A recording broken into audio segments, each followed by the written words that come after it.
जय श्री राधे कृष्ण। यत्न, इच्छा और अनुग्रह, जब इन तीनों का संगम होता है तो सत्संग जैसा सुख व्यक्ति को प्राप्त होता है। सत्संग जैसा सुख बिना संत के मिलन से नहीं प्राप्त होता। मानव के जीवन में सब कुछ सुलभ है, एक चीज दुर्लभ है, संत मिलन। और संत का मिलन अगर हो जाए तो उससे बड़ा सुख मानव के जीवन में कोई नहीं है। मातु मिलय पुनितात मिलय, सुत भ्रात मिलय, जुबती सुखदाई। माता मिलेगी, पिता मिलेगा, पुत्र मिलेगा, पत्नी सुंदर मिलेगी, सब कुछ मिल सकता है। लेकिन वो भी अगर तुम्हारे प्रारब्ध में है तो। यहाँ पर कुछ लोगों का मानना है कि शिवलिंग पर बेलपत्र चढ़ा देने से रोजगार मिल जाएगा, शिवलिंग पर ये चढ़ा देने से पुत्र का सुख मिल जाएगा, बेटा बेटी हो जाएगा, धन संपदा मिल जाएगी, ये उपाय करेंगे। तरह तरह के उपाय बतलाए जाते हैं कि ये उपाय कर लो तो ये हो जाएगा, वो उपाय कर लो वो हो पाया जाएगा। कुछ नहीं होगा। ये सब मन गढ़ंत कहानियां हैं। जाने कितने लोग कुछ नहीं करते हैं, उनको सब कुछ मिल जाता है। चोर डकैत जो कभी मंदिर जाते नहीं है, क्या उनको सुख नहीं मिलता? क्या उनके घरों में बेटा बेटी नहीं है? उनके घरों में धन संपदा नहीं है? व्यक्ति को ये बात क्यों समझ में नहीं आती? दीपावली मना लेने से क्या लक्ष्मी प्रसन्न हो जाएगी? और जो दीपावली नहीं मनाते हैं, क्या उनको लक्ष्मी नहीं प्रसन्न हो जाएगी? तुम्हारे प्रारब्ध में है तो तुम्हें धन मिलेगा, तुम्हारे प्रारब्ध में है तो तुम्हें रोजगार मिलेगा। अगर तुम्हारे प्रारब्ध में है तभी मिलेगा। आपके बैंक में अगर खाते में पैसा नहीं है तो एक दीपावली नहीं, तुम रोजाना दीपावली मनाओ, कभी भी तुम्हें पैसा नहीं मिलने वाला। तुमने श्रम यदि किया है, परिश्रम किया है, तुम्हारे खाते में अगर परिश्रम से धन मिला तो तुम्हें मिलेगा। कभी कभी लोग अथक परिश्रम भी करने के बावजूद भी धन नहीं प्राप्त कर पाते। क्यों? क्योंकि उनके प्रारब्ध में है ही नहीं। ये प्रारब्ध है क्या? यहाँ पर किसी पूजा का विरोध नहीं है, यहाँ पर शिवलिंग पर बेलपत्र चढ़ाने का विरोध नहीं है, यहाँ पर किसी व्रत करने का विरोध नहीं है। लाभ मिलता है। तो क्या लाभ मिलता है?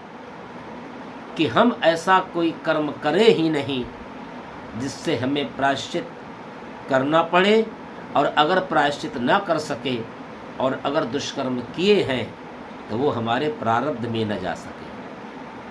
आदमी को जब भी पता चले कि हमसे कोई बुरा कर्म हुआ है, दुष्कर्म हुआ है, तो व्यक्ति को तुरंत उसका प्रायश्चित कर लेना चाहिए। प्रायश्चित कैसे किया जाता है? इसी पूजा से, पाठ से, तपस्या से, शिवलिंग पर बेलपत्र चढ़ाने से, उपवास करने से, दीपावली मनाने से, होली मनाने से, व्रत त्योहार करने से। इससे आपके मन की शुद्धि होती है, और जब मन शुद्ध हो जाता है तो फिर हमसे कोई पाप नहीं होता।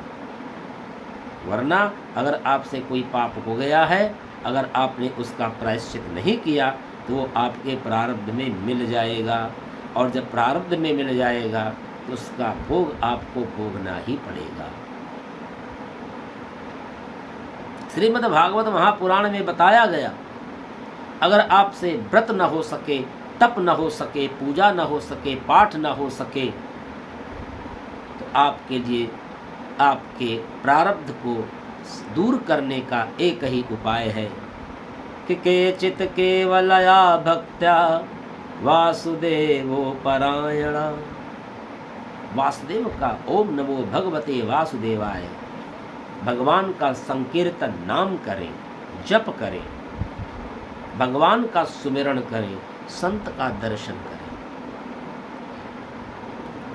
तो पुत मातु मिले पुनि तातु मिले, असुत भ्रात मिले जुबती सुखदाई। सब कुछ मिल सकता है। राज मिले गज बाज मिले, सब साज मिले मन वांछित पाई।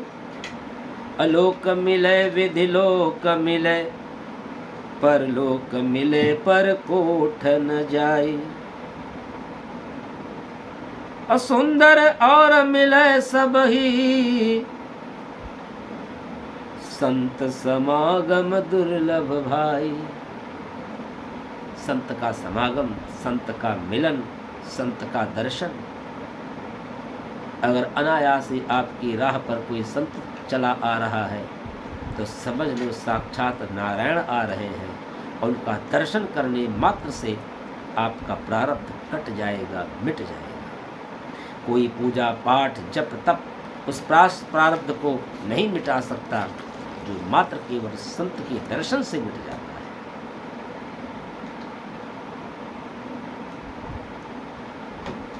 सब कुछ तुम्हें मिल सकता है, पुरुषार्थ से मिल सकता है। इसीलिए तो कहा गया है ना, भगवत कथा, सत्संग, संत दर्शन ये पुरुषार्थ का फल नहीं है। सत्संग पुरुषार्थ का फल नहीं, सत्संग भगवत कृपा का फल है। भगवत कृपा तुम्हारे ऊपर जब होगी तभी तुमको सत्संग का अवसर प्राप्त होगा। और ये भगवत कृपा कब होगी? जब किसी संत का दर्शन तुम्हें प्राप्त होगा। जब तक तुम्हें संत का दर्शन प्राप्त नहीं होगा तब तक ना तो तुम्हें भगवत कृपा मिल सकती है और ना ही सत्संग का आपको ऐसा सुअवसर प्राप्त हो सकता है। उत्तरकांड में रामचरितमानस में प्रश्न उठाया गया। भुषुंडी बाबा ने गरुड़ जी से कहा कि संत मिलन सम सुख जग माही, संत मिलन सम सुख जग माही, और नहीं दरिद्र सम दुख जग माही।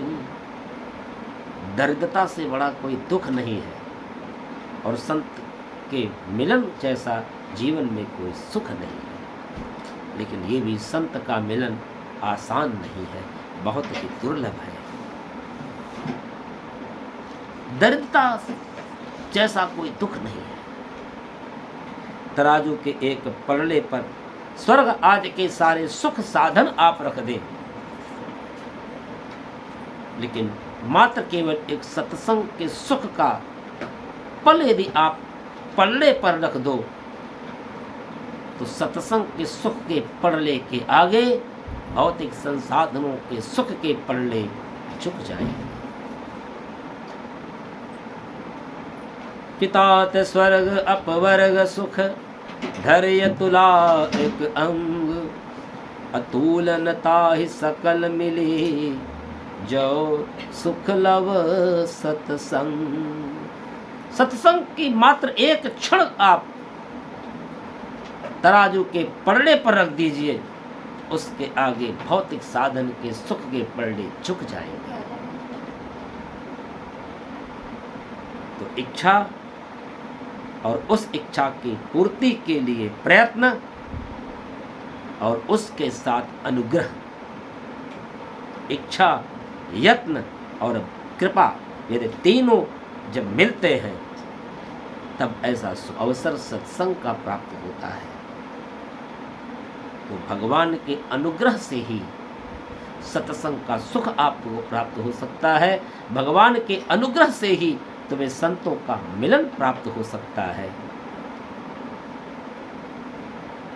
और जिसको सत्संग के सुख प्राप्त हो, संत के दर्शन का सुख प्राप्त हो, उसे फिर कुछ भी प्राप्त करना मानव के जीवन में शेष नहीं रह जाता।